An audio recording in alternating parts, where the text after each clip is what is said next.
Сәлеметсіздер, құрметті менің тыңдармандарым. Бүгін электроника пәні бойынша келесі 5-ші лекциямызды бастаймыз. Сол үшін мен қазір демонстрация экранаға көшемін.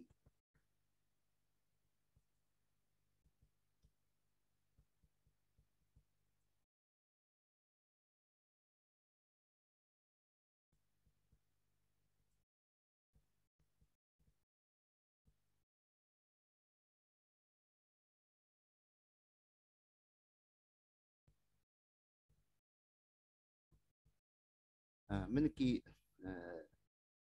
лекцияның тақырыбы сіздерге экранда көрініп тұр.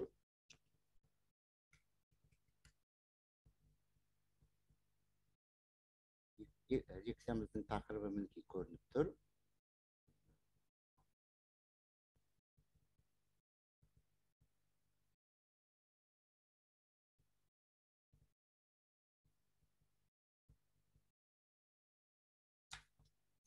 Енді мінекей пәндер, бұл осы бүгінгі лекция қай пәндерге жатады, қай пәндерге қатысты, ол да сіздерге көрініп тұр. Әдеттегідей мен сіздерге әдебиет тізімін экраннан жылжытып өткіземін.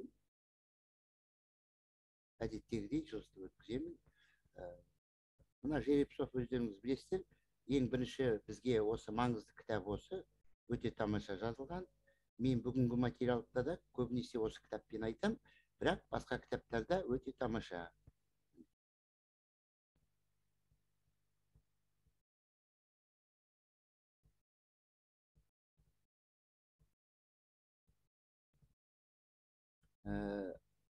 Мынау мінекей кітапхананың адресі. Сіздер осы электронды кітапханадан тегін бесплатно осы мына жерде списокте тізімде көрсетілген барлық кітаптарды тауып өздеріңізге әлгі жүктеп алуға болады. Енді мынау менің өзімнің аты жөнім. Мынау мінекей қазір мен жұмыс істеп жүрген университет. Соның ішінде жаңағы IT, Information Technology кафедрасында істеп жатырмын. Кері байланыс жасау үшін менің де деректерім мына жерде көрсетілген. Мына мінекей менің ғылыми атағым. Енді лекцияның тақырыбы бойынша мінекей жаңағы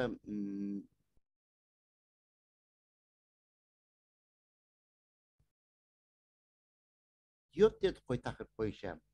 Мынау енді 4-ші лекцияда да, менің осының алдында 4-ші лекцияда да аздап айтылған.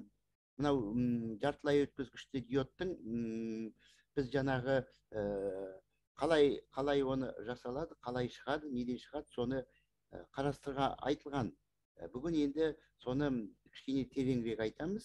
Мынау мінекей N типті жартылай өткізгіш, мынау мінекей P типті жартылай өткізгіш.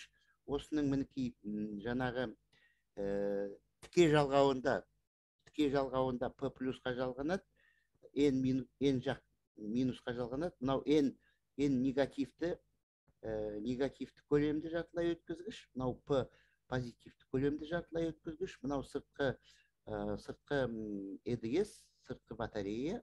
Мінекей тіке жалғанғанда мынау потенциалдық не?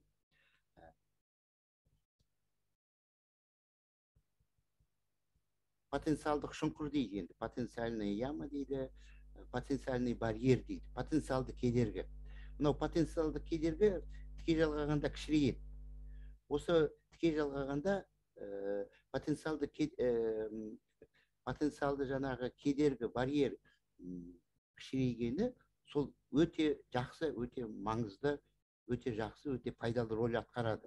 Себебі потенциалды барьер кішірейгенде мынау N облыстан мынау плюсқа қарай, керісінше мынау P облыстан анау тесіктер мынау минусқа қарай өтуі жеңілдейді. Сондықтан мынау осы мына жердегі әлгі өткел дедік қой, мынау өткелде переход өткелді. Осы өткелді мынау сыртқы ЕКК электр қозғалыс күшіне тікелей жалғанған, ол өте жақсы позитивті рөл атқарады. Себебі мынау тоқтың өтуі жеңілдейді. Сол кезде мінекей мынау УК минус У прямой, мынау УК контактный потенциал айырмасы, мынау тікелей жалғанған батареяның едесі. Яғни осындай жағдайда жаңағы өткелді өту, тоққа өткелді өту жеңілдейді. Ал енді мынау осы сыртқы ЕКК дегеніміз электр қозғалғыш күш. Алдағы уақытта мен сөйтіп айтып отырам, ЕКК деп, сіздер оны мынау жадыда сақтау керек. ЕКК дегеніміз электр қозғалғыш күш. Ал енді сыртқы ЕКК осылай кері болғанда, кері жалғанғанда, онда жаңағы потенциалды барьер өседі. Потенциалды барьер өседі, сонан кейін мінекей мына потенциалды барьер өскеннен кейін мынау тоқтың өтуі қиындайды.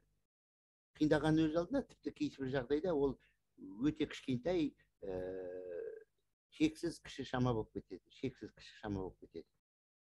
Егерде сыртқы нені жаңағындай кері бағытта жалғаса, мінекей. Мынау мінекей әлгі сыртқы тоқ көзі жоқ кезде, мынау сыртқы тоқ көзін мінекей мынау кері бағытта жалғағанда, көріп тұрсыздар, мынау потенциалдық кедергі, потенциальный барьер, ол өсіп кетеді. Сол кезде өсіп жалғағанда мінекей, көріп тұрсыздар ғой, мына жерде мінекей Е обратный, Е контактный. Е контактный менен Е обратный екеуі бір бағытта болып кеткенде, мынау N плюсқа, мынау P минусқа жалғанғанда, осыны кері жалғау деп атайды. Кері жалғаған кезде жаңағы тоқ өтпей қалады. Мінекей осындай қарапайым деп айтуға болады. Осындай қарапайым конструкция бойынша осы жартылай өткізгіште диод жасалады. Яғни жартылай өткізгіштен құралған, жартылай өткізгіштен жасалған диод не деген сұраққа біз былай деп айтамыз. Жартылай өткізгіштен жасаған диод, ол диодтың жаңағы екі пластинасын алады. Біреуі N типті, біреуі P типті. Сосын екеуін бірін жалғайды. Енді жалғаудың ол түрі болады.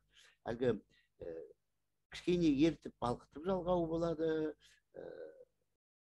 Жаңағындай әлгі контактный сварка деген болады. Енді ол бірін жалғау, ол енді басқа әңгіме. Ол өзі технология изготовления полупроводниковых материалов деген ол өзі бөлек пән, бөлек сабақ, бөлек ғылым бар. Оны со жақта айтамыз. Мына жерде қазір сіздер осы жартылай өткізгішті диодтың құрылымы осындай екенін білсеңіздер болғаны. Сонымен аяғында не шықты? Аяғында мынандай қызық нәрсе шықты. Мінекей мынау треугольникпенен мінекей мынандай көлденең сызықшасы бар. Ол жаңағы жартылай өткізгіштен жасалған диодтың белгілеуі. Мынау әлгі жүктеме нагрузка, соның кедергісі. Мынау диод, мынау нагрузка кедергісі, мынау сыртқы ЕКК. Мінекей осындай конструкция, мінекей схематический обозначение дейміз, белгілеу осылай, осы мінекей диод болып шыға келеді. Сонда диод дегенін былай қарасаңыз, енді жасауы, конструкциялық құрылымы былай қарасаңыз қиын емес, қарапайым нәрсе. Енді бұның бір қызығы, қарап отырсыздар, мінекей диодты, мінекей мына үшбұрыштың мынау үшкір жағы былай қарап тұр ғой. Осы бағытта бұл тоқты өткізеді. Өйткені жаңа алдыда айтқандай, осы кезде жаңағы сыртқы ЕКК тіке бағытта жалғанған, сонда былай жалғаса тоқты өткізеді, мынау стрелкамен көрсетілген. Ал егерде мына жерде клемманы ауыстырсаңыздар, онда былай қарай мына кері бағытта тоқты өткізбейді. Мінекей диод дегеніңіз осы. Бір бағытта тоқты өткізеді, екінші бағытта тоқты өткізбейді. Ал енді бүкіл электротехника, радиотехника, бүкіл электроника, анау приборостроение, прибор жасау дейміз, жалпы осы цифрлық болсын, аналогтық электроникада бұл диодтың рөлі ерекше үлкен, ерекше маңызды. Себебі айтып отырмын ғой, бір бағытта тоқты өткізеді, кері бағытта тоқты өткізбейді. Осыдан сосын әлгі айнымалы тоқты, айнымалы тоқтыны түзететін құрал жасалады. Айнымалы тоқты. Выпрямление переменного тока деп аталады орыс әдебиетінде. Ол енді өздеріңіз де білетін шығарсыздар, анау бүкіл осы приборостроение, электроника, радиотехникада аспап цифровой аналогтық құрал жасауда өте маңызды рөл атқарады. Айнымалы тоқты түзетіп отыру. Түзетіп отыру деген сөзіңіз бір бағытта өткізу, кері бағытта өткізбеу. Яғни плюс пен минус тұрақты болады. Мінекей айнымалы тоқты түзету деген осы болады. Енді мінекей мына жерде мінекей Г генератор деген сөз, мынау R жүктеме нагрузка, мынау диод, мінекей мынау жаңағы екі қыны кей кезде батарея емес, осындай трансформатор арқылы жалғайды, трансформатор арқылы. Мынау енді электротехника сабағында ол туралы біз толық айтамыз сіздерге электротехника сабағында. Қазір енді мынау трансформатор екенін білсеңіздер болды. Мынау трансформатордың бірінші оралымы, мынау екінші оралымы, мынау міне жаңағы диод, мынау нагрузка. Енді осы диодтың әлгі сипаттама дейміз, характеристикаларын білу керек, олармен жұмыс істеу үшін. Мінекей мынау А деген формула кәдімгі Ом заңы, оны сіздер білесіздер. Мынау Жи, мынау кедергі арқылы жазғанда, мынау Жи проводимость, өтімділігі арқылы жазғанда, мынау А формуласы. Енді бұл, мынау осы Ом заңына сәйкес, тоқ пенен кернеудің арасында байланыс. Мынау байланысты көріп тұрсыздар, сызықты тәуелділік дейді. Сызықты тәуелділік деген сөзіміз мінекей түп-түзу сызық болып шығады И мен У'дың арасында. Бұл сызықты тәуелділік мынау қарапайым кедергіге орындалады. Қарапайым кедергіге. Ал енді мына диодқа келгенде, ол енді мынандай сызықты тәуелділік орындалмайды. Мынау тоқ пенен кернеудің арасында. Оны қазір біз төмендегіде көре жатамыз. Мінекей Б, С, Д, Е осы сызықты тоқ пенен кернеудің арасында сызықты тәуелділікті сипаттайтын формулалар. Қарап отырсыздар, бұлар қарапайым формула, сондықтан әлгі сіздерге тәпіштеп жатып, бұны ежелеп жатудың қажеті жоқ. Түсінікті формулалар.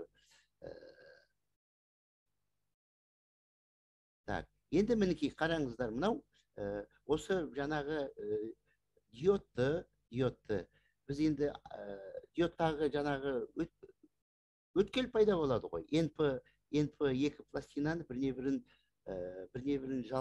жалғастырғанда өткел пайда болады. Оны біз бүгінде қарастырдық. Осының алдында 4-ші лекцияны тауып алып тыңдасаңыздар, сонда да жақсылап айттық. Мінекей сонда мынау егер де біз әлгі кері бағытта жалғағанда, онда мынау кері тоқ осындай болады. Дрейфтік тоқ алып тастаған диффузиялық тоқ. Мынау біріншісі дрейфтік тоқ, мынау диффузиялық тоқ. Енді осы жартылай өткізгіштік осы аспап, N мен P-ның екеуінен жасалған аспап, диод деп аталады, оны айттық.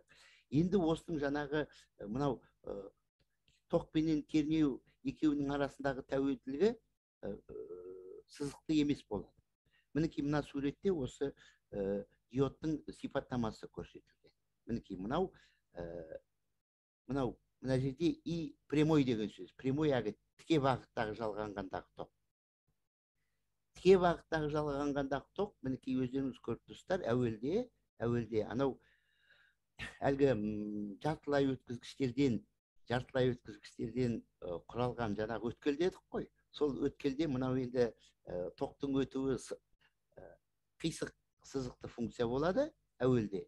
Ал енді одан кейін мынау кернеу өскеннен кейін, тіке бағыттағы кернеу өскеннен кейін, анау жаңағы өткелдің ені дейміз ғой енді, өткелдің ені сол кішірейеді, содан кейін мынау и менен удың арасындағы тәуелділік мына жаңағы мынау сияқты почти сызықты болып кетеді. Енді почти деген сөз әлгі сызықты тұп-тура сызықты болмаса да соған жуықтайды деген мағынада. Почти сызықты болып кетеді. Мынау тіке жаңағы диодты сыртқы кернеуге, сыртқы екі қыға тікелей жалғағанда. Мінекей мына мен сіздерге қазір көрсетіп тұрған тәуелділік шығады. Ал енді кері бағытта жалғағанда онда мүлде басқаша болады. Мінекей мына жағы кері бағыттағы жалғануы. Осы кері бағытта жалғағанда мынау енді көріп тұрсыздар ғой, мінекей мына жақтағы графиктің масштабы біреу, мына жақтағының масштабы басқаша. Мінекей сонда мынау енді түсінікті болу үшін осындай әртүрлі масштабта салып көрсеткен. Сонда мінекей қараңыздар, мынау әуелде мінекей мынау обратный ток дейміз, кері бағыттағы ток. Ол әуелде былай кішкене өседі, содан кейін мынандай енді өсуі тоқтайды, қысқаша айтқанда, мынау мысалға кернеуді мінекей көріп тұрсыздар ғой, 0-ден анау 150 вольтқа дейін алып кеттік. Мынау А деген нүкте. 0-ден 150 вольтқа дейін алып келгенде, соның өзінде де мына кері бағыттағы ток. Енді мына жерде мінекей микроампер деген масштаб. А мына жақта мінекей миллиампер масштабы. Енді білесіздер ғой, миллиампер деген сөз мына микроамперден 10-ның 3 дәрежесі үлкен деген сөз. Мынау сіздерге мынау жаңағы жартылай өткізгіштің ана өткеліндегі тәуелділікті түсіндіру үшін ғана мынандай аса сондай кішкентай сезімтал масштабта салынған. Мынау микроамперде салғанымыз сезімтал масштабта салған деген сөз.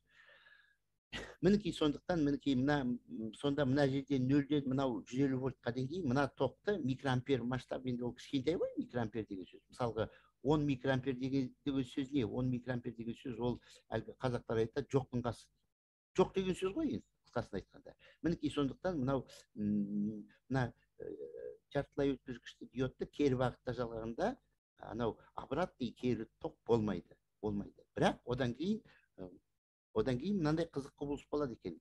Егерде сол кері ток болмағанның өзінде де, егерде осы кернеуді үлкейте берсе, мынау обратный кернеуді, қазақтарда сөз бар ғой, қарамай дейді ғой, ештемеге қарамай кернеуді үлкейте берсе, өзінің бір шегіне дейін жаңағы өткен, ана тоқты өткізбеу қасиетін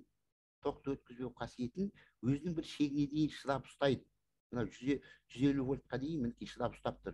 Ал одан кейін ол әлгі өсе бастайды. Мінекей адам мінекей бұға дейін өсіп келеді. Ал одан кейін мына Б мен В-ға дейін көріп отырсыздар ғой, мінекей мына Б мен В-ға дейін ол әлгі күрт өсіп кетеді.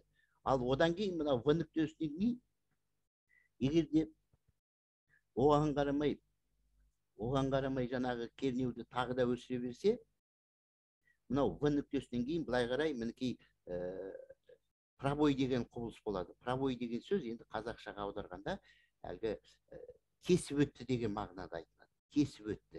Яғни мына диод кері бағытта қанша ұстап, әлгі кері бағытта өтетін тоқты ұстап, шыдап тұрғанменен белгілі бір деңгейге жеткенде ол әлгі шыдамай кетеді. Шыдамай бұзылып кетеді. Әлгі мысалға айталық, бір енді өздеріңіз елестетіңіздерші, әлгі бір тасқын су анау таудан келе жатыр. Соған оны тоқтататын бір әлгі тастан қалап әлгі кедергі бөгет салдық.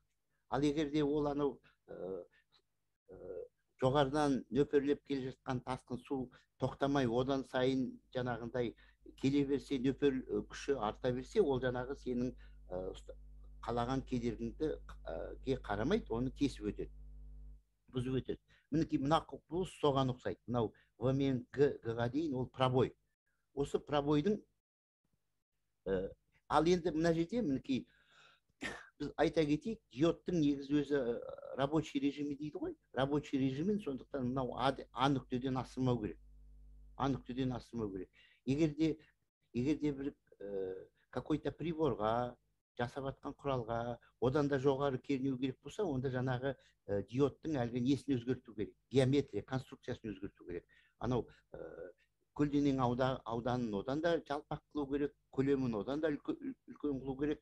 Сонда жаңағы мынау начало пробоя дейді ғой. Осы начало пробоя сонда жаңағы ары қарай мына 150 емес, ары қарай 200 вольт, 300 вольт солай кете береді. Сондықтан әрбір диодтың өзінің конструкциялық ерекшелігіне қарай өзінің жаңағы шыдайтын обратный кернеуге, обратный пробойға өзінің бір шыдайтын шегі болады. Енді өздеріңіз білесіздер, әлгі аспапшы адам дейді ғой, прибористер. Ол прибористер енді өздері бір әлгі аспап электронный құрал жинағанда осының барлығын есептеп отырады. Сондықтан әлгі электронщик дейді ғой, инженер электронщик, осы әлемде не көп, осы электроника жағында завод көп, фабрик көп, сонда істейтін адамдар осының барлығын есептеп, контроль жасап, бағдарлап отырады. Енді мына сіздерге мен өзімнің осы лекцияларымда мынандай әлгі жаңағы айттым ғой, Жеребцовтың кітабынан мынандай анықтама дейміз. Мынандай анықтама ретінде осындай тексттерді ана кітаптан қиып алып, бұл мына жерде мына мен сіздерге айтып отырған мына лекционный материал, бұл мына Word-та жасалған документ қой. Word-та жасалған. Енді өздеріңіз білесіздер, Word-овский документ алғашқыда мына жерде түкте болған жоқ. Сондықтан мына жердегі мінекей мына графикті, мына суретті, мына жердегі мінекей мына формуланы, мына суретті, мына текстіні мен өзім ана кітаптан қиып алып салып отырмын мұнда. Сіздерге лекцияда көрсету үшін. Енді мына текст дейміз ғой, сол Жеребцовтың кітабынан. Мына текстті мен не үшін салып отырмын? Ол сіздер өздеріңіз әлгі үй жұмысы дейді ғой, өздеріңіз үйде осы лекцияны тыңдап болғаннан кейін өздеріңіз үйде қосымша самостоятельно өз беттеріңізбен, өз еркіндеріңізбен дайындаласыздар. Өйткені бір ғана лекцияны тыңдап, сонымен шектеліп қалса, ол жаңағы ол енді нәтижелі болмайды онша. Сондықтан негізі бір материалды жақсылап білу үшін анау шетелдік университеттерде солай бір материалды кем дегенде 3 рет оқиды. Әуелі анау жоспар бойынша анау студент кітаптан бір оқып алатын көрінеді, сосын келеді де жаңағы лектордың, мұғалімнің лекциясын бір тыңдайды. Ол лекцияны анау алдында кітаптан оқыды ғой, сосын лекцияны тыңдады. Сосын екі жақты салыстырады. Содан кейін қайтадан анау материалды түсіну үшін қайтадан анау үй жұмысын жасағанда қайтадан өзі кітаптар бойынша дайындалады. Ана лекцияны тыңдап алғаннан кейін. Мен мынандай мәтінді, текстіні қиып салып отырғаным, сіздер анау Жеребцовтың кітабыменен өздеріңіз дайындалған кезде осы мәтінді тез тауып алсын, әлгі басқа жерге кетіп қалып адаспасын деп сол үшін қиып салып отырмын. Енді бұны қазір біз ежелеп мынау әрбір сөйлемді, әрбір сөзді ежелеп оқып отыруға оған уақытымыз жоқ. Лекцияның аты лекция дегенің 50 минут, 50 минутта мен әлгі экскурсовод дейді ғой, экскурсовод қалай тез айтып кетеді, мен де солай тез айтып кетуім керек. Әйтпесе мен бір жерге келіп, бір сөйлемге немесе бір формулаға келіп, сол жерде шүйіліп тоқтап тұрып, соны жаңағындай тежелеп шегелей берсем, онда мен басқа материалды үлгермей қаламын. Сондықтан мен сіздерге бұлай тез айтып өтем, бірақ ол өзі солай, өзі дұрыс солай. Мінекей мынау жаңағы обратный ток, дрейфовый, мынау и дрейфовый ток, мынау диффузионный ток. Енді жаңағы айттық қой әлгі, кері бағыттағы кернеу, мына жерде. Кері бағыттағы кернеу ол белгілі бір шекке дейін ғана шыдайды, одан кейін жаңағындай пробой болып кетеді. Сол пробой екі түрге бөлінетін көрінеді. Біреу электрический, екіншісі тепловой. Электрический пробой дегеніміз жаңа ғана айттық, мына жерде кернеу бойынша кетеді. Егерде біз кернеуді өсіре берсек, мынау Б-дан басталады мінекей пробой. Тесіп өту дейді ғой енді қазақша айтқанда. Мынау Б-дан басталады. Осы кернеу арқылы жасалынады ол электрический пробой. Ал енді сонымен қоса мынау тепловой пробой деген болады. Тепловой пробой ол анау жаңағы біздің әлгі осы диод енді электронды мынау жартылай өткізгіштен жасалған электронды аспап, қысқасын айтқанда. Сол электрондық аспап егерде тепловой режим, жылу анау энергия бойынша жылулық режимін сақтамаса, онда тепловой пробой болады. Ал мынау электрический пробой ол егерде кернеуді алып тастасаң, ол орнына қайтып келеді. Ал мынау тепловой пробой ол жаман пробой. Ол орнына қайтып келмейді. Ол сол бір бұзылғаннан анау прибор жанып кетуі мүмкін. Сондықтан мынау жаңағы электроника менен аналогты цифрлық электроника менен приборлар жасап, аспап құралдар жасап, интегральный микросхемалар жинап, неше түрлі жаңағындай электронный аспап жасап жүрген, соны конструкциялық заводтарда жұмыс істеп жүрген адамдар біледі. Мынау аспаптардың жылулық режимін сақтау, соны есептеп, соны ана өндірісте де теория бойынша, практика бойынша ұстап отыру өте қиын шаруа. Өйткені бұны білмеген. Мынау тепловой пробойды жасап кетсе бітті, анау аспап быт-шыт болып сынып жанып кетеді. Сондықтан мінекей осы енді ол енді бөлек сабақ. Мен енді осы мына қазір істеп жатқан университетімде ондай пән жоқта шығар, өйткені бұл IT кафедрасында ғой. Ал енді анау политехнический университет дегендер болады, сондай арнайы радиоэлектроника, приборостроение деген мамандықтар болады. Соларда жаңағы расчет теплового режима деген өзі жеке өзі бір пән болады. Сонда мен өзім сондай университетте істеп, сондай кафедрада өзім сабақ бергем. Сонда тепловой режим приборов деген пәнді мен өзім жақсылап тұрып білемін, соны бергенмін. Енді ол басқа әңгіме. Мына жерде сіздер оны білсеңіздер болды. Ол енді басқа тақырып, басқа нәрсе, оған біз қазір кіріп кетпейміз. Мынау электрический пробойдың екі түрі болады: ударная ионизация, туннельный пробой. Ударная ионизация деген ол енді не? Анау әлгі анау П слой, Н слойдағы электрондар үлкен жылдамдыққа ие болады. Да, сонан кейін анау қазақ ұшып келіп дейді ғой, енді сондай сөз бар. Ұшып келіп анау өзінің шыққан жерінен қатты жылдамдықпен ұшып келіп, мына жолында дейді ғой, жол жөнекей деген сөз бар қазақ тілінде. Жол жөнекей жолында кездескен атомдардың бәрін соғады. Сол соққан кезде жаңағы ол келеді да, анау соққан атомдардың ішінен электрондарды сыртқа қарай ұшырып лақтырады. Мінекей осы құбылысты ударная ионизация дейді. Электрический пробой, ударная ионизация мен кетеді, және туннельный пробой деген болады. Енді ол туннельный пробой енді ол өзі өте бір қызықты құбылыс. Ол анау жаңағы біздің әлгі НП өткел бар ғой. Сол НП өткелден анау электрондар әлгі ешқандай разгон алмай-ақ, разгон деген енді қазақша үдеу ғой, ешқандай үдеу алмай-ақ өздері анау туннельный эффект арқылы өтіп кетеді екен. Енді осының екі түрі болады. Оны мына құрметті менің тыңдармандарым, сіздер білесіздер ғой, мына ғылым білім техниканың бір қызық жері бар. Бұл анау космос қалай шексіз болса, бұл да солай шексіз.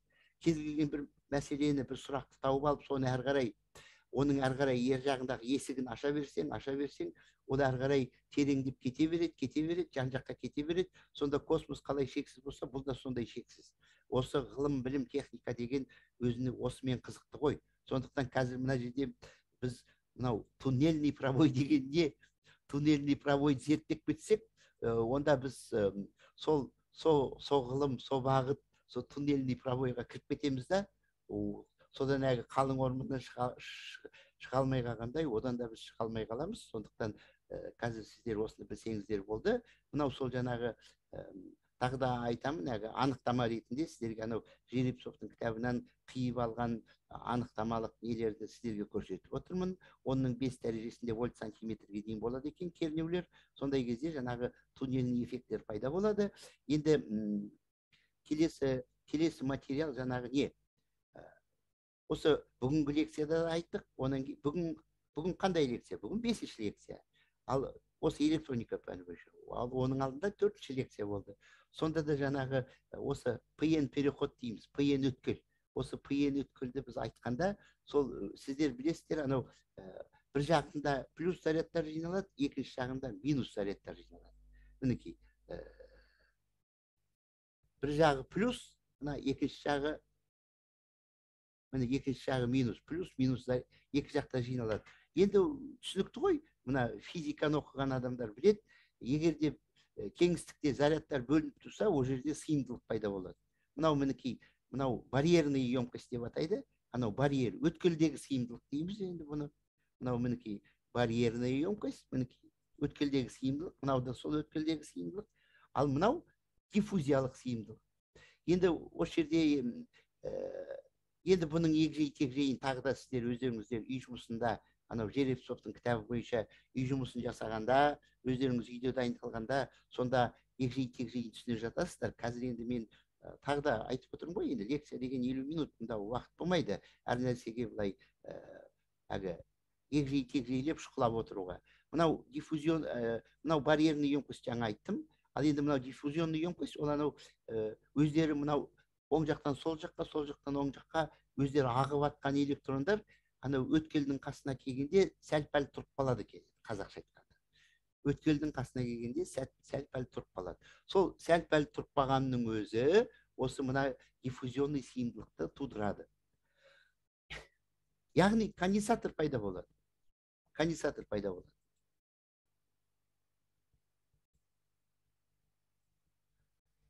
Мінекей, мына жерде көріп тұрсыздар ғой, мына жағы плюс, мына жағы минус. Осылай конденсатор, сыйымдылық конденсатор пайда болады. Енді бұл конденсаторный эффект деген сөз, мынау прибор жасап, приборостроение, радиотехника, электроника, осы аспап жасап жүрген адамдар біледі, конденсатордың рөлі өте үлкен. Қысқасын айтқанда, конденсатор мен катушка, индуктивность, сол екеусіз электроникада ештеме болмайды.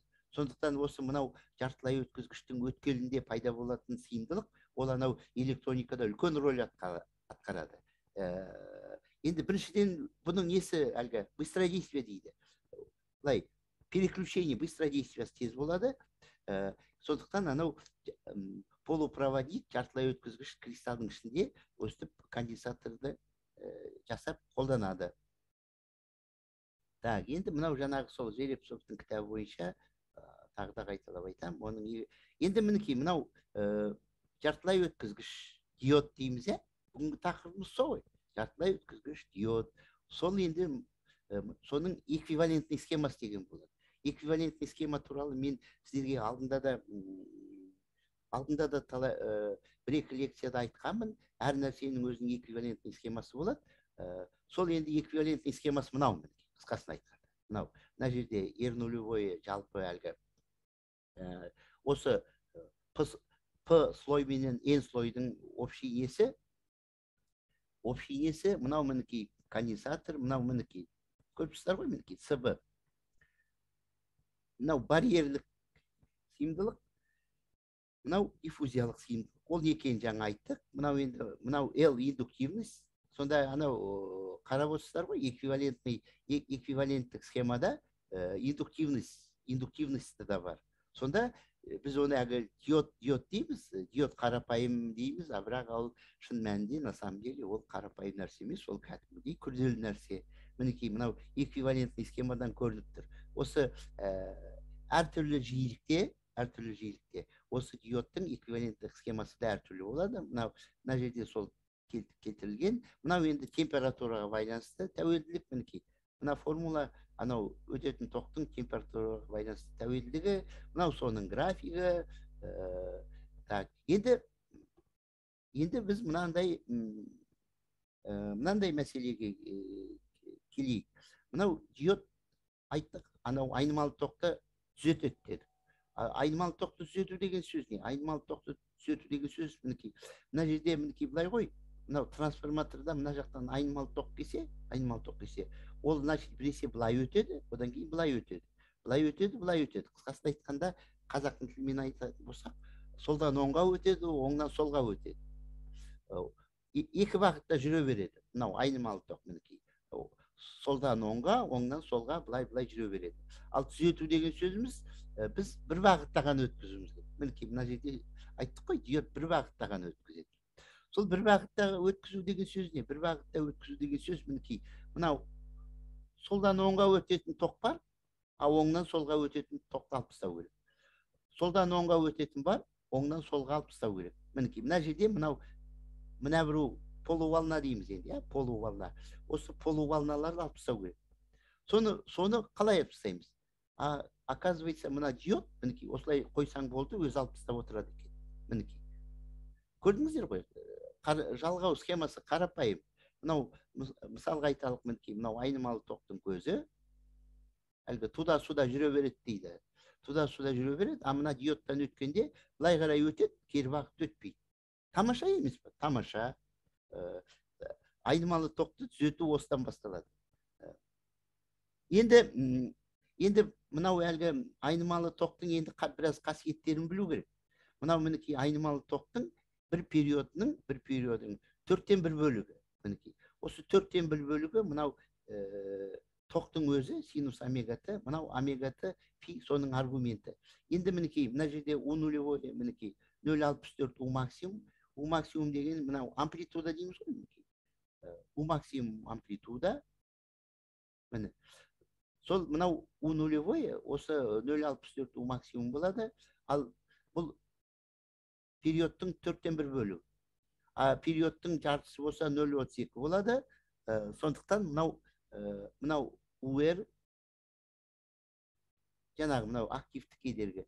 Осы да активті кедергіден жаңағы эффективті не? Эффективті кернеу мінекей у нулевой 0,3 ем болады. Сонда қысқасын айтқанда мінекей диодтан өткенде мынау УР-дің бойындағы кернеу мына түрге келеді. Былай бар, мына жағы жоқ, былай бар, мына жағы жоқ.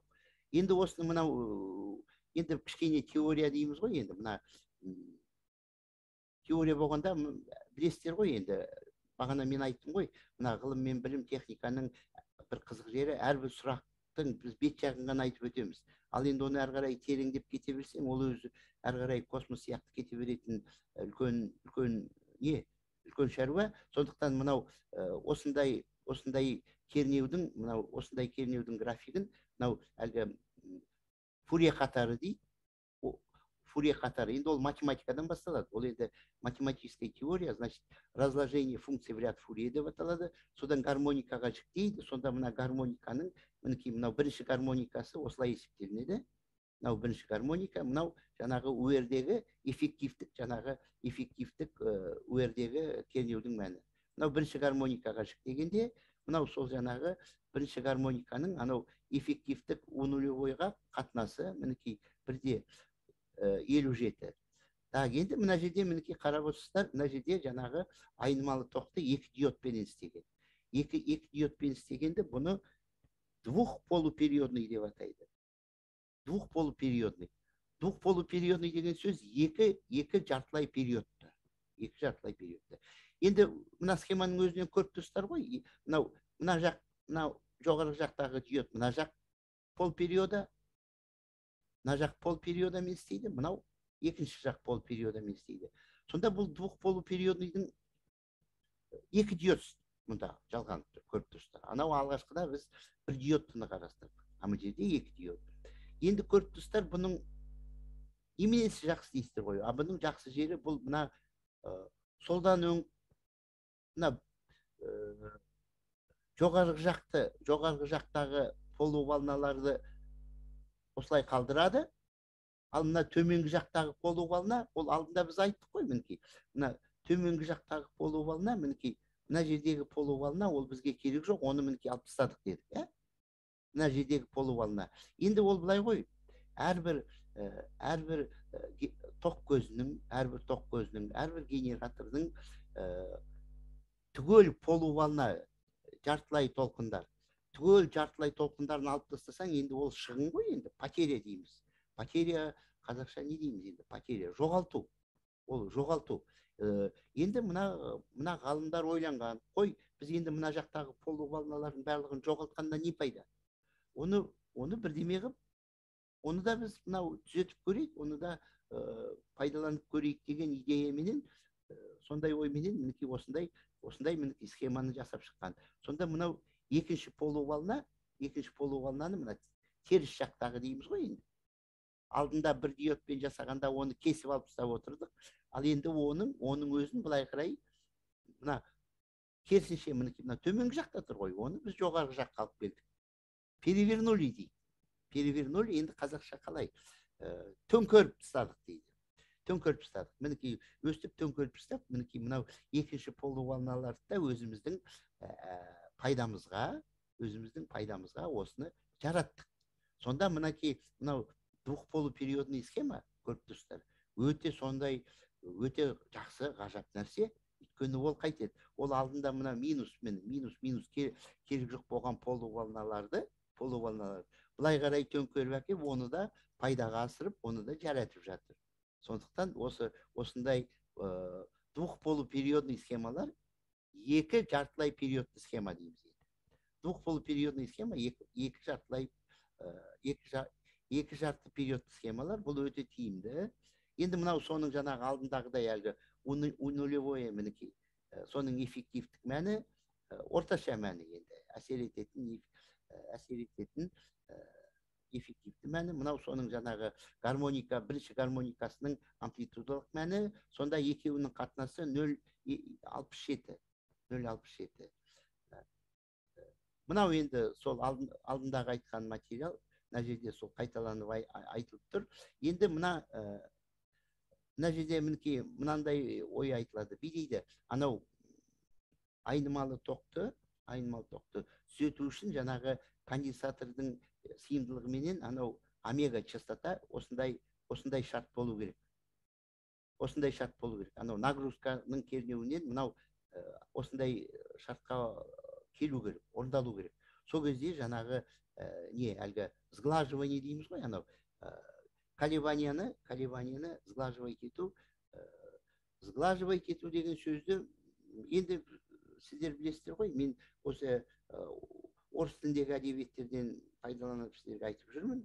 Ал енді көп сөзді қазақша өзіміз әлгі по ходу дейміз ғой, өзіміз по ходу аударып жатырмыз. Сондықтан сглаживаниені енді қалай деп айтуға болады? Тегістеу. Сонда анау тегістеу шарты осында орындалады екен. Мынау енді жаңа алдында айтылды. Мынау енді сол анау әлгі кішкене подробно келтірілген сурет, бірақ негізгі идея алдында айтылды. Мына жерде диодтан кейін конденсатор қояды. Конденсатор қойғанда жаңағы сглаживание, тегістеу мінекей. UN көріп тұрсыздар ғой, мынау нагрузканың бойындағы кернеу мінекей. Қазір мен сіздерге көрсетейінші, асықпаймын. Міне. Мышкамен көрсетіп тұрмын, қараңыздар. Мінекей,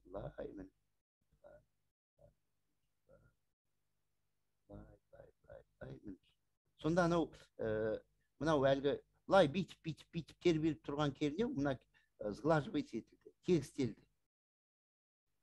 Мынау жаңағы, мінекей, мынау қараңыздар, мына қызықты қараңыздар. Мына схема несімен қызық дейсіздер ғой. Мына схема жаңағы әлгі осы диодты пайдаланып, мынандай конденсатор арқылы кернеуді ұлғайтуға болады екен. Мына жерде мынау U2, мінекей, мына жердегі U2 кернеу мысалға айталық 5 вольт болса, мына жерде мінекей, мына нүкте мен нүктенің арасы уже ол 5 емес 10 болып шығады. Сонда мынау схема удвоитель напряжения деп аталады. Мынау жаңағы енді ең тиімді дейміз ғой. Ең тиімді, ең мықты схема ол жаңағы 4-диодный схема дейді. 4 диодтан құралған 4-диодный мостовая схема дейді. Ол 4 диодтан құралған көпірлік схема, қазақша айтқанда. 4 диодтан құралған көпірлік схема. Ол мінекей, мынау соның жаңағы сглаживание несі. Енді мына сглаживание түзету бар ғой, жалғыз конденсатормен істелмейді. Оказывается, мінекей қарап тұрсыздар ғой, мынандай дроссельмен де сглаживание жасайды екен. Дроссельмен де мінекей, дроссельмен жасаған. Мынау мінекей сол дроссельмен жасаған Сглаживание қалай дедік жаңа біз? Сглаживание. Тұрақтандыру. Сглаживание тұрақтандыру деуге де болады. Так, мынау да сол.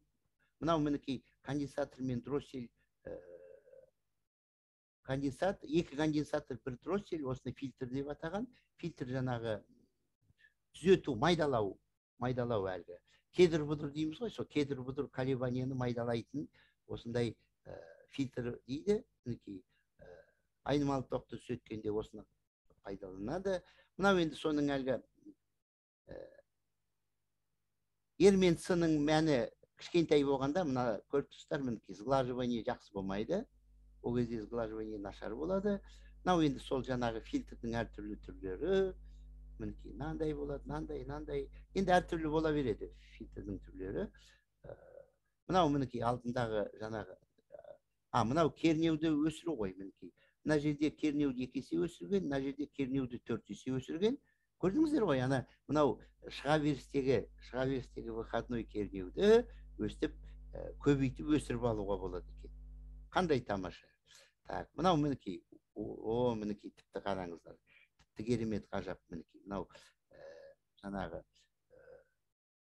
мынау 100 вольт, мына жерде 200, мына жерде 300 вольт шығарған. Жаңағы конденсаторлар арқылы. Сонда әлгі әртүрлі шыға берісте, выходта әртүрлі кернеуді жасап шығаруға болады. Мінекей электрониканың тамаша жерлері осы ғой. Енді мынандай мәселе. Мынау әрбір электронды құралды, аспапты жаңағы құрастырғанда, жинағанда, есептегенде жүктемені есептеу деген өте маңызды мәселе. Жүктемені есептеу деген сөз, мынау увер не ғой? Жүктемедегі нагрузка ғой. Осының бойына келетін тоқ пен кернеуді дұрыс есептеу керек. Егер де осы нагрузка жүктемедегі тоқ пен кернеуді дұрыс есептемесең, вообще анау жасаған аспабың, құралың дұрыс істемей қояды. Дұрыс жұмыс жасамайды. Егер де ол дұрыс жұмыс жасамаса, ол енді бір сәрі, ол тіпті жанып кетуі мүмкін. Егер де жаңағы осы жүктемені дұрыс есептемесе. Енді жүктемені дұрыс есептеу деген сөз, жалпы мынау еменен, мына жердегі еменен, мынау тоқ екеуінің алдында, екеуінің арасындағы тәуелділік қандай, соны білу керек. То есть есептеместен бұрын формуласы болу керек қой. Егер де сен анау формуласын білсең, онда сен есептеп шығасың. Формуланы білмесең, есептеп шықпайсың. Енді мына қызықты қараңыздар. Мына диод, алдында айттық қой біз бүгінгі лекцияны бастағанда. Диодтың характеристикасы, сипаттамасы сызықты емес. Ал мына кедергілердің көбінесе сипаттамалары сызықты болады. Енді біреуі сызықты емес, біреуі сызықты. Екеуін қалай біріктіруге болады? То есть, яғни мына теңдеуді, мына теңдеуді қалай шешуге болады? Мынау жерде А деген теңдеу. Сонда егер де бір аспап сызықты емес болса, екінші аспап сызықты болса, екеуін біріктіріп шешімін табудың оның бір-ақ жолы бар екен. Ол мына суретте көрсетілген графоаналитический метод дейді. Графоаналитический метод нахождения корня нелинейного уравнения дейді. Енді қазақшасын айтып берейін. Сызықты емес теңдеудің түбірін табудың графоаналитикалық әдісі. Тағы да қайталайын. Сызықты емес теңдеудің түбірін табудың графоаналитикалық әдісі. Неге бұны графа деген? Өйткені бұл жерде графа дегені мына диодтың сипаттамасын пайдаланады. Мынау кедергінің сипаттамасы. Мынау кедергі айттық қой, сызықты функциямен кетеді. Диод сызықты емес. Екеуінің сипаттамасын алады да, екеуінің мына қиылысқан нүктесін тыны табу керек. Осы екеуінің қиылысқан нүктесі тыны тапқанда, онда мынау А теңдеуін, мына жердегі шештік деп есептей береміз. Значит, бұны жаңағы математикалық әлгі теңдеуді жазып, X-ті Y-ке көбейтіп, мысалғы түбір алып, көбейтіп, интегралдап, дифференциалдап емес, бұл жерде жаңағы екеуінің мынау сипаттамалық характеристикаларын алып, соны өстіп қағазға салып, өстіп граф аналитикалық жолмен табады екен. Тын нүктені осылай табады. Жүктеме нүктесі мынау т. Енді мынау кішкене теорияны айтатын болсақ, мынау сызық теңес теңдеу деген сөз не? Сызық теңес теңдеу деген сөз мінекей мына б да келтірілген, осының x табу керек. Мынау көп жағдайда бұл өзі мына сызық теңес теңдеудің түрін табу, ол өзі бұл математикада үлкен бір бағыт, үлкен бір сала. Оны вычисление корней линейных уравнений деп аталады. Енді ол ондай сабақ бар, ондай пән бар. Мен өзім ана Қарағандының политехникалық университетінде, содан кейін Каргуй мини Букетовада істегенде осы численные методы решения нелинейных уравнений деген сабақ бергем өзім. Оны жақсы білем. Мынау сызық теңес теңдеудің мына түрлерін теориялық математикалық тұрғыда итерация әдісімен табу. Ол мінекей мына С формуласы. Енді қазір бүгін әңгіме ол жайында емес. Қазір әңгіме мынада енді мінекей. Мынау диодтың мынау характеристикасын ол енді эксперименттен алады. Кез келген диодты жасағанда оның сипаттамалық характеристикасын оны эксперименттен алады. Ал мынау А мен Б дедік қой мінекей. Адам бастап Б-ға дейін кеткен анау резистордың жүктеменің сызықты сипаттамасын оны формуламен есептейді. Формуламен есептегенде мінекей. Мынау мына жерде жазылған еді. Мынау А деген нүктеде мынау И-ді А деген нүктені көріп тұрсыздар ғой. И-ді 0 қылып алады, сол кезде У-ды Е қылады. Ал мына Б деген нүктеде У-ды 0 қылып алады, И-ді былай қылып табады. Мінекей Е бөлінген Е. Сонымен мынау А мен Б деген нүктені табады да, екеуінің арасын мынандай түзу сызықпен қоса салады, жалғастыра салады. Содан кейін мінекей мына Т деген нүкте екеуінің қиылысқан нүктесі, осы жерде жаңағы шешім осы жерде деп содан кейін айтамыз. Яғни осы Т нүктесіне сәйкес мына кедергіден өтетін тоқты және кедергінің бойындағы кернеуді осы Т нүктесі арқылы табамыз. Мінекей осындай сызықты емес электронды аспаптардың жүктемелік сипаттамаларын графоаналитикалық әдіспен шешу деген осы. Енді мынандай бір жағдай болады. Мынау жаңағы мына жердегі мінекей Б нүкте бар ғой, осы Б нүкте кейде мынау аса алысқа кетіп қалады. Анау тіпті оны сен мынандай суретке салайын десең, қағазың жетпейді. Анау миллиметровый қағазға салуға болады. Мына компьютерде әлгі сеткалы координатный сетка дейміз ғой, координатный сеткада салуға болады. Бірақ кейде Б мынау алысқа кетіп қалады. Ол қай кезде пайда болады? Ол жаңағы мынау кедергі, мінекей мынау кедергі өте кішкентай болған кезде сол анау тоқ аса алысқа кетіп қалады. Сол кезде мынандай әдіс қолданады екен. Мінекей мынандай Г деген нүктені, енді А деген нүктені қалай табады, оны алдында айттым. Мына Г деген нүктені табу үшін мынау У-ды R-ға бөледі, сонда Г деген нүкте шығады. Содан кейін мынау А мен Г-ні жалғастыра салады. А мен Г-ні түзу сызық қылып, содан кейін әрі қарай енді түзу сызықтың қасиетін пайдаланады. Түзу сызық деген не? Түзу сызық деген сөз жаңағы не? Әрі қарай жалғаса береді, кете беретін сызық. Содан әрі қарай жалғастырады да, мына жерде мінекей мына екеуінің қиылысқан нүктені осы рабочий точка деп айтады. Енді бұл мінекей мынау диодпенен кедергі екеуі ғана тұр. Ал егерде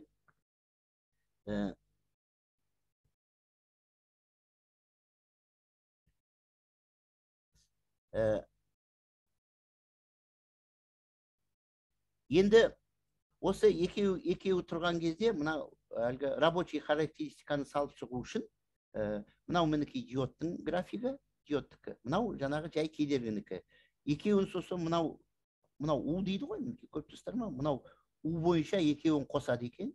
Мінекей мынау диодтікі, мынау кедергінікі. Екеуін қосады да мына нүктені, бірінші нүктені салып шығады. Енді бастамасы бірдей, одан кейін міне осы принцип бойынша мынау екеуінің графигінде мынау былай қараймын. Мынау былай У мінекей көрсетіп жатыр месіндегі. Солдан оңға. Мынау солдан оңға қарай өстіп екеуін қосып отырып, мынандай мына нүктені, одан кейін мына жерде келесі нүкте, келесі нүкте, келесі нүкте, сөйтіп мынау и тең фе и тең фе осы осындай анау бірімен бірі тізбектеліп жалғанғандағы рабочий характеристиканы өстіп салып шығады екен. Так. Екеуі последовательно тізбектелініп жалғанса. Ал мынау немене? Я, мынау да сол, мынау сол. Мынау енді соның, қазір енді уақыт тақақ қалды, әттеген ай дейді ғой, әттеген ай мен енді уақытым жоқ, әйтпесе мынау осы график салудың екінші бір түрі. Енді оны қазір бір 4-5 минуттан кейін звонок болады, содан кейін мен үлгермей қаламын. Сондықтан мінекей мынау екінші түрі.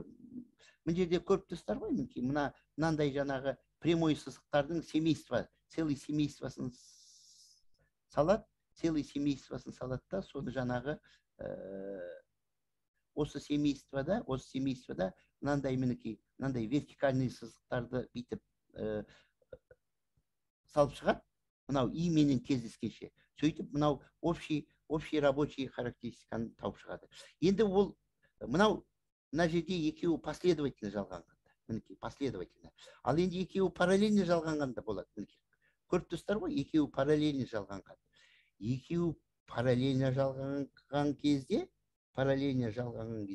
мынау и бойынша қосып отырады екен. Мінекей, көріп тұрсыздар ғой, мінекей. Алдында жаңа у бойынша қостық қой. Мына жерде мынау у бойынша, былай қарай, мынау у бойынша. Мына жерде и бойынша қосып отырады. Сөйтеді, мінекей, мынау мінекей, мынау үшінші сурет екеуінің общий рабочий характеристикасын салып шығады. Мына жерде енді біреуі бір кедергі последовательно жалғанған, біреуі параллельно. Онда мінекей мынандай әдіспен салады. Енді қазір мінекей қоңырау соғуға бір-ақ минут уақыт қалды. Сондықтан өкінішке орай мен енді мына графикті де ежелеп, тежелеп сіздерге көп айтуға мүмкіндігім болмай қалды. Енді оның ешбір оқасы жоқ. Өйткені мен сіздерге қай әдебиеттен бұны сіздерге айтып отырмын, соны алдында айттым. Енді қазір осы 5-ші лекциямыздың уақыты бітіп қалды. Мінекей 5-ші лекциямыздың уақыты бітіп қалды. Тыңдағандарыңызға рахмет. Енді мен қазір демонстрация экранын тоқтатам. Енді сіздерге мынау енді ғылым мен білімді, техниканы, осындағы білімді, осындағы ғылымды, осындағы ілімді жақсы деңгейде меңгеруге мен сіздерге тілектеспін. Ол үшін әрине сіздер өздеріңіз әлгі самостоятельный жұмыс дейді ғой, әлгі өз бетінше жұмыс істеу, үйде оқу керек, үйде дайындалу керек, кітапханаға бару керек.